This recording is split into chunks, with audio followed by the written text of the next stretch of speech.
Le 24 mai. Que le Seigneur est bon.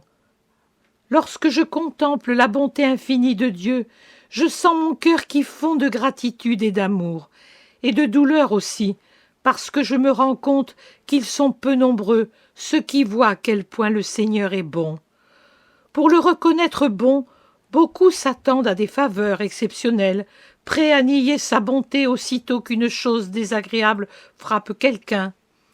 Mais le Seigneur est toujours bon, un vrai papa pour ses enfants fidèles, et même pour ceux qui le sont moins, auxquels il prodigue les trésors infinis d'un patient amour qui sait attendre le repentir.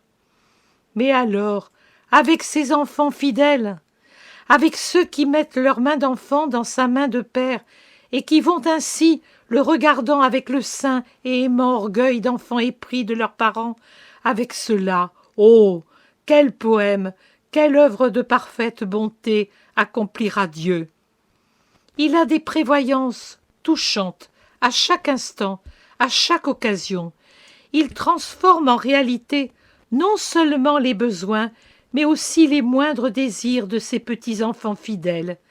Et ces réalités, il nous en fait cadeau.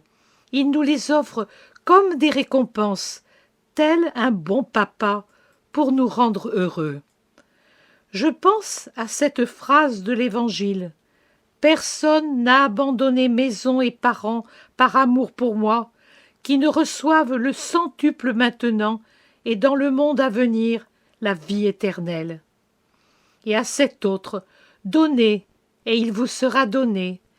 Il vous sera versé dans les bras une bonne mesure, bien secouée, pleine, débordante. Oui, c'est vraiment comme ça.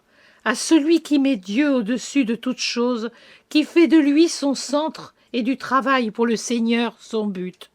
Dieu donne non seulement une rétribution proportionnelle à ce qu'il a accompli, mais le centuple et même le superflu en mesure débordante, puisque Dieu est un si grand Seigneur qu'il peut couvrir ses fidèles sujets d'un excès de trésors, et un si bon Père que c'est une joie pour lui, dans la joie de son essence, de procurer la joie à ses créatures.